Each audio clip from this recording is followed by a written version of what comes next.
Video में बहुत समय पहले की बात है। एक बार एक गुरु धर्म प्रचार के लिए एक नगर में आए हुए थे। उसे नगर में सभी लोग उन गुरु का उपदेशों ने वहां पर पहुंच गए। सभी लोग बड़े ध्यान से उन महात्मा के उपदेशों को सुन रहे थे। तभी उन गुरु ने कहा, सदैव दूसरों की सहायता करनी चाहिए। इससे हमें सुख की अनुभूति होती है, हमें सुख की प्राप्ति होती है। जैसे ही उन गुरुवर ने यह बात कही, वहां पर उपस्थित सभी गांव वालों में से एक व्यक्ति जोर जोर से हंसने लगा और उन गुरुवर से कहता है, हे गुरुवर, आप जो कुछ कह रहे हैं वह सत्य है, क्योंकि मुझे इन सब बातों पर बिल्कुल भी विश्वास नहीं। क्या किसी की मदद करने से केवल हमें भला सुख की अनुभूति कैसे हो सकती है? आप जो कुछ भी कह रहे हैं वह सब असत्य झूठ है। मैं इन सब चीजों में विश्वास नहीं करता। यह सारी बातें गुरुवर ध्यान से सुन रहे थे। तभी उसे व्यक्ति की इस बात का जवाब देते हुए वे कहते हैं, बेटा, क्या तुमने आज तक कभी किसी की सहायता की है? क्या कभी किसी की निष्पक्ष भाव से मदद करने की कोशिश की है? इस पर व्यक्ति कहता है, नहीं, क्योंकि मुझे इन सब चीजों पर विश्वास नहीं। तभी इस पर वो गुरुवर कहते हैं, बेटा, जब तुमने कभी किसी की सहायता नहीं की, जब तुमने कभी कोई धर्म का कार्य किया ही नहीं, तो तुम्हें कैसे पता चलेगा कि किसी की सहायता करके तुम्हें सुख की अनुभूति प्राप्त होगी? और यह तुम्हें कैसे पता चलेगा कि यह बात कितनी सत्य है और असत्य? यदि तुम इसका अनुभव करना चाहते हो, इस बात की पुष्टि करना चाहते यह बात कितनी सत्य है और असत्य, तो तुम्हें सबसे पहले इसे अपने जीवन में उतरना होगा। किसी की निष्पक्ष भाव से मदद करनी होगी। तभी तुम इसके बारे में जान सकोगे कि मैं सत्य कह रहा हूं या फिर असत्य। उन गुरुवर की यह सारी बातें सुनकर वह व्यक्ति शर्मिंदा हो गया। वह व्यक्ति ये बात जानता था कि उसने आज तक कभी किसी की निष्पक्ष भाव से सहायता नहीं की, ऐसा कोई कार्य नहीं किया जिससे उसे सुख की प्राप्ति हो। आगे वो गुरुवर सभी को इस बात को स्पष्ट तौर पर समझाने के लिए एक कहानी सुनाते हैं। वे कहते हैं कि गुरु और एक शिष्य अपनी यात्रा से लौट रहे थे। इस यात्रा के दौरान जहां पर भी उन्हें अनाज मिलता, वे उसे बटोर लेते, उसे ग्रहण कर लेते। एक पोटली गुरु के पास से थी और दूसरी पोटली शिष्य के पास।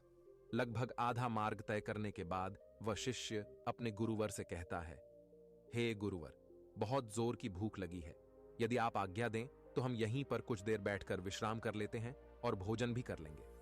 उन गुरुवर ने कहा, ठीक है, यदि तुम भोजन करना चाहते हो तो यहीं पर हम कुछ देर विश्राम करके भोजन कर लेते हैं। इतना कहकर वह गुरु और शिष्य एक पेड़ की छाया में बैठ जाते हैं। उसी के सामने एक किसान खेती में काम कर रहा था। वहां उसके पीछे हल भी रखा हुआ था। यह देख शिष्य के मन में थोड़ी सी शरारत जाग उठी, क्योंकि वह शिष्य बेहद शरारती था। उसने अपने गुरुवर से कहा, हे गुरुवर, क्यों ना थोड़ी सी शरारत की जाए, उस किसान को थोड़ा सा तंग किया जाए। तभी वो गुरुवर कहते हैं, तुम क्या कहना चाहते हैं? वह शिष्य कहता है, हे गुरुवर, क्यों ना हम इस किसान का हल छुपा दें और जब यह परेशान होने लगेगा तब हम इसका हल इसे वापस कर देंगे। इस पर वह गुरुवर कहते हैं, भंते पर इससे क्या लाभ होगा? वह किसान अपने कामों में लगा हुआ है और उस काम में तुम विघ्न डालने की बात कर रहे हो। यह अच्छी बात नहीं। हां, अगर तुम शरारत करना ही चाहते हो तो हमारे पास जो 2 अनाज की पोटलियां हैं, उनमें से एक पोटली तुम उसकी हल के पास रख दो और फिर देखो क्या होता है। वह शिष्य अपने गुरुवार की बात मान जाता है और जैसा उसे उसके गुरुवार ने कहा, वह पोटली उस हल के पास रख देता है और वापस आकर अपने गुरुवार के साथ उसी पेड़ की छाया में बैठ जाता है। काफी देर कड़ी मेहनत के बाद धूप में जब किसान थक जाता है और बैठने के लिए अपने हल के पास लौटता है, और जब वह अपने हल के पास एक पोटली देखता है, तब वह आसपास इधर उधर देखता है कि कहीं यह किसी की पोटली यहां पर छूट तो नहीं गई। लेकिन उसे कोई नजर नहीं आता, क्योंकि वह शिष्य और गुरु पेड़ की छाया में छुपे हुए दूसरी तरफ बैठे हुए थे।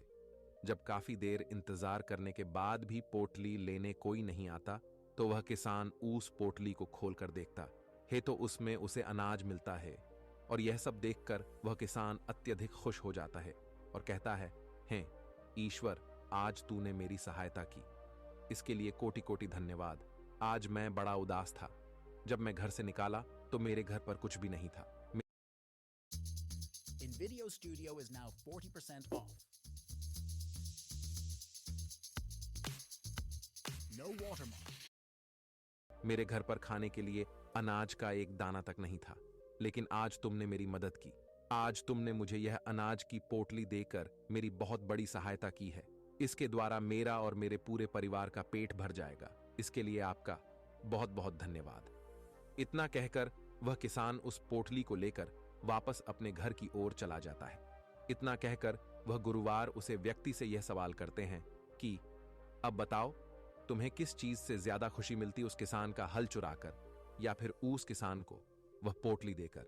इस पर व्यक्ति कहता है, हे गुरुवर, उस किसान को जो अनाज की पोटली मिली, उससे वह और उसका पूरा परिवार अब भोजन कर पाएगा। इससे ज्यादा सुख की बात और क्या हो सकती है? इससे ज्यादा खुशी की बात और क्या हो सकती है? तभी वह गुरुवर कहते हैं, तुमने बिल्कुल ठीक कहा। जब हम किसी के निष्पक्ष भाव से मदद करते हैं, जब हम ऐसे व्यक्ति की सहायता करते हैं जिसे उसकी आवश्यकता हो, तो हमारे मन को असीम शांति प्राप्त होती है और हमें सुख की अनुभूति होती है। किसी व्यक्ति को परेशान करने से, तंग करने से, दुख देने से अच्छा है कि उसे हम खुशी दें। इतना कहकर वह गुरुवर कहानी में आगे बढ़ते हैं और कहते हैं, जिस प्रकार उस शिष्य ने यह कार्य करके सुख की प्राप्ति की खुशी का अनुभव किया, उसी प्रकार आप भी एक बार किसी ना किसी व्यक्ति की निष्पक्ष भाव से मदद जरूर करें। उन गुरुवर की यह बात सुनकर उस व्यक्ति को यह एहसास हो जाता है कि किसी को सुख देने में जो खुशी मिलती है, वह किसी को दुख देने में नहीं मिलती। इससे बड़ा ना तो कोई धर्म है और ना ही कोई पुण्य। यदि आप किसी भी जरूरतमंद की सहायता या मदद कर सकते हैं तो अवश्य करें, लेकिन इसका अर्थ केवल यह नहीं कि आप उसकी मदद धन दौलत से ही करें, बल्कि आप चाहे तो उसकी मदद कोई भी कार्य पूरा करवा के कर सकते हैं। कोई भी ऐसी मदद जो आप करने में सक्षम है। हमारी अगली सीख हमें अगली कहानी से मिलेगी। एक बार की बात है, महात्मा बुद्ध और उनके कुछ शिष्य किसी गांव का भ्रमण करके वापस लौट रहे थे। तभी वहां पर उन्हें कुछ लोग मिलते हैं जो उन्हें देखते ही उनकी निंदा करते हैं, उन्हें अपशब्द कहते हैं। जैसे जैसे महात्मा बुद्ध और उनके शिष्य आगे कदम बढ़ाते हैं, वह लोग उन्हें और भी ज्यादा अपशब्द कहना शुरू कर देते हैं। लेकिन महात्मा बुद्ध और उनके सभी शिष्य बिना कुछ कहे, चुपचाप, बिना कुछ प्रतिक्रिया दिए वहां से आगे की ओर बढ़ चलते हैं। आगे कुछ दूर जाने के बाद उन्हें एक वृक्ष नजर आता है, जहां पर वे सभी लोग रात गुजारने के लिए विश्राम करते हैं। तभी पासी के गांव से कुछ लोगों का समूह वहां से होकर गुजर रहा होता है। वे लोग उन महात्माओं को देखकर अति प्रसन्न हो जाते हैं। वे लोग उनसे आग्रह करते हैं कि आप हमारे गांव में चले। उनका यह आग्रह महात्मा बुद्ध और उनके सभी शिष्य स्वीकार कर लेते हैं। वे सभी उनकी गांव की ओर चल पड़ते हैं। गांव पहुंचते ही वे लोग उनका आदर सत्कार करते हैं, उन्हें भोजन करवाते हैं और रात्रि में वहीं रुक जाते हैं। वे सभी भिक्षु और महात्मा बुद्ध उन गांव वालों की सेवा से बहुत प्रसन्न थे और अगली सुबह वे अपने आश्रम की ओर निकल पड़ते हैं। आश्रम पहुंचकर वह लोग अपने रोज की दिनचर्या में लग जाते हैं। वह सभी आश्रम से कुछ दूरी पर बने हुए एक गांव में पहली बार भिक्षा मांगने के लिए जाते हैं। वहां पर कुछ लोग उन्हें बड़े ही प्रेम और आदर के साथ भिक्षा देते हैं, तो कुछ लोग उनका अनादर करते हैं, उन्हें अवशब्द कहते हैं, वे मन के उन्हें भिक्षा देते हैं। और कुछ लोग तो उस गांव में ऐसे भी थे जो उन भिक्षुओं को देखकर उनका अपमान करते हैं, उनकी खूब निंदा करते हैं। लेकिन वे सभी भिक्षु महात्मा बुद्ध के कहे अनुसार वहां पर कुछ नहीं कहते। वे चुपचाप उन सभी बातों को सुन लेते हैं और बिना कुछ प्रतिक्रिया दिए वह वापस महात्मा बुद्ध के पास लौटते हैं और फिर उनसे कहते हैं, हे तथागत, हम आपसे कुछ प्रश्न पूछना चाहते हैं और उम्मीद है कि आप उसका उत्तर हमें अवश्य देंगे। तभी महात्मा बुद्ध कहते हैं, पूछो, तुम्हारे क्या प्रश्न है? उन सभी भिक्षुओं में से एक भिक्षु महात्मा बुद्ध से कहता है, हे बुद्ध, जब हम किसी भी गांव में विघटन के लिए जाते हैं, हमें भिन्न भिन्न प्रकार के लोग मिलते हैं, जिसमें से कई लोग हमें बड़ी विनम्रता के साथ प्रेम से हमें भिक्षा देते हैं, हमसे बातें करते हैं, हमसे ज्ञान प्राप्त करते हैं। लेकिन कुछ तो ऐसे भी होते हैं जो स्वयं के पास हमें रखने के लिए उत्सुक भी रहते हैं। लेकिन वहीं पर कुछ ऐसे लोग भी होते हैं जो केवल हमारी निंदा करते हैं, हमें अपशब्द कहते हैं, हमारे पहनावे को लेकर, हमारे बातों को लेकर, हमारी दिनचर्या को लेकर हमें भला बुरा कहते ही रहते हैं। लेकिन इसके बावजूद हम उन्हें कुछ नहीं कहते।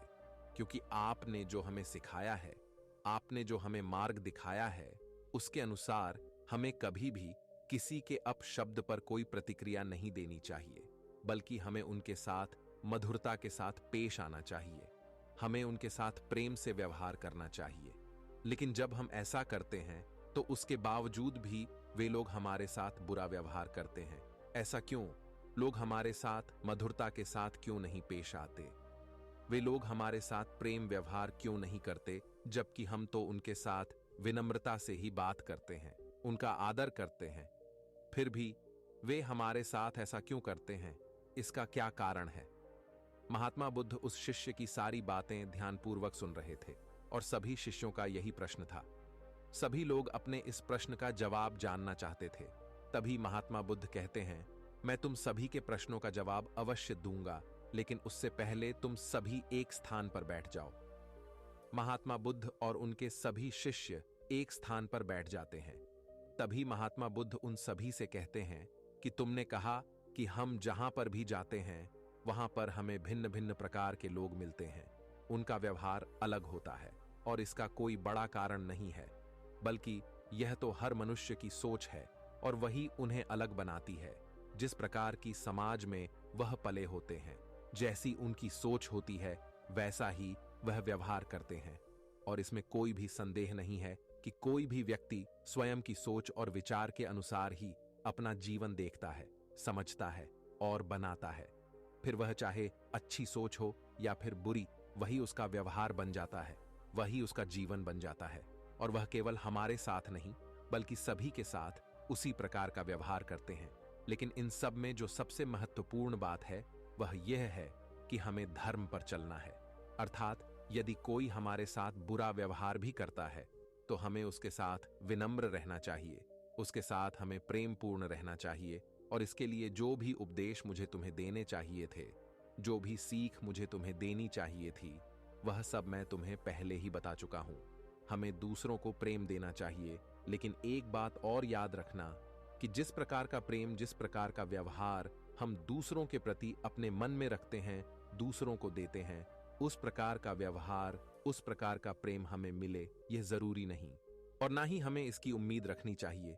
यह उनका निर्णय है कि वह हमारे साथ किस तरह का व्यवहार रखना चाहते हैं, वह किस तरह से हमारे साथ प्रेम पूर्ण रहना चाहते हैं। जब हम किसी को भी बिना किसी स्वार्थ के निष्पक्ष भाव से प्रेम, सम्मान और मधुरता देने लग जाते हैं, तब भी हमें यह उम्मीद नहीं रखनी चाहिए कि उनका व्यवहार हमारे लिए अच्छा है या फिर बुरा, क्योंकि इससे कोई फर्क नहीं पड़ता। यदि आप किसी से भी यह उम्मीद रखते हैं कि जो प्रेम आप उन्हें दे रहे हैं वही प्रेम वह भी आपको देंगे, तो यह गलत है। यह तो स्वार्थ हुआ जो आप अपने प्रति उस दूसरे व्यक्ति से चाहते हैं। आपको तो अपने कर्मों पर ध्यान देना चाहिए। आगे महात्मा बुद्ध अपने सभी शिष्यों से कहते हैं, जब हम सच्ची भावनाओं के साथ, करुणा के साथ कार्यरत होते हैं, अर्थात कार्य करते हैं, तभी यह हमारे लिए सिद्ध साबित होती। हमें कभी भी किसी की भी सहायता निस्वार्थ भाव से करनी चाहिए। हम जब उनकी सेवा कर रहे हो तो हमें अपने मन में यह कभी नहीं लाना चाहिए कि जो हम उन्हें दे रहे हैं वह भी बदले में हमें वही देंगे। आगे महात्मा बुद्ध अपने सभी शिष्यों को यह समझाते हुए एक कहानी बताते हैं और कहते हैं, एक बार एक गुरुवर अपने कुछ शिष्यों के साथ किसी यात्रा से लौट रहे थे। वह मार्ग काफी लंबा था, जिस कारण मार्ग में सभी को प्यास लग गई। वह गुरु अपने सभी शिष्यों को एक नदी के किनारे ले जाते हैं और जब वे सभी शिष्य उस किनारे के पास पहुंचते हैं तो वहां पर उन्हें एक छोटा सा मटका नजर आता है। वे सभी लोग उस मटके का इस्तेमाल करके पानी पी लेते हैं और फिर उसी मटके में पानी भरकर वह अपने गुरु के पास ले जाते हैं। लेकिन जब तक वह पानी वह अपने गुरु के पास ले जाते हैं, तब तक वह मटका लगभग खाली हो जाता है। उस मटके में केवल थोड़ा ही पानी बचता है। यह देखकर एक शिष्य उस मटके को फिर से नदी में ले जाकर के पानी भरता है और फिर वह गुरुवर के लिए पानी लेकर आगे बढ़ता है, लेकिन फिर से वह पानी धीरे धीरे खत्म हो जाता है। ये देख वह गुरुवर अपने उस शिष्य से कहते हैं, तुम्हें इस मटके को नहीं भरना चाहिए, क्योंकि जो मटका तुम भर रहे हो यह फूटा हुआ है। इस मटके को भरना व्यर्थ है, इसलिए तुम्हारी यह मेहनत पूरी तरह से व्यर्थ हो रही है। आगे महात्मा बुद्ध अपने सभी शिष्यों को यह समझाते हुए कहते हैं कि किसी की सेवा और सहायता करते वक्त बदले में हमें वह सामने वाला व्यक्ति भी वही देगा। इसकी चाह रखना बिल्कुल व्यर्थ है, क्योंकि जब भी तुम किसी की सहायता करके यह आशा रखते हो कि सामने वाला भी तुम्हारे लिए ठीक वही करेगा, तुम्हें भी ठीक वही देगा, तो इससे केवल तुम्हें निराशा ही प्राप्त होगी। और तुम लोग भी वही चाहते हो। जब तुम भिक्षाटन के लिए किसी गांव में जाते हो तो यह तुम्हारा धर्म है कि तुम विनम्रता, प्यार, आदर सत्कार के साथ भिक्षा मांगो, लेकिन बदले में वह भी तुम्हें आदर सत्कार के साथ भिक्षा देंगे। इसकी उम्मीद करना बिल्कुल व्यर्थ है, क्योंकि जब भी तुम किसी की सहायता करके यह आशा रखते हो कि सामने वाला भी तुम्हारे लिए ठीक वही करेगा, तुम्हें भी ठीक वही देगा, तो इससे केवल तुम्हें निराशा ही प्राप्त होगी। और तुम लोग भी वही चाहते हो। जब तुम भिक्षाटन के लिए किसी गांव में जाते हो तो यह तुम्हारा धर्म है कि तुम विनम्रता, प्यार, आदर सत्कार के साथ भिक्षा मांगो, लेकिन बदले में वह भी तुम्हें आदर सत्कार के साथ भिक्षा देंगे। इसकी उम्मीद करना बिल्कुल व्यर्थ है। महात्मा बुद्ध के इस उपदेश को सुनकर वहां पर उपस्थित सभी शिष्य महात्मा बुद्ध की इस बात को अच्छी तरह से समझ जाते हैं और उनके प्रश्नों का जो उत्तर उन्हें चाहिए था वह भी उन्हें मिल जाता है।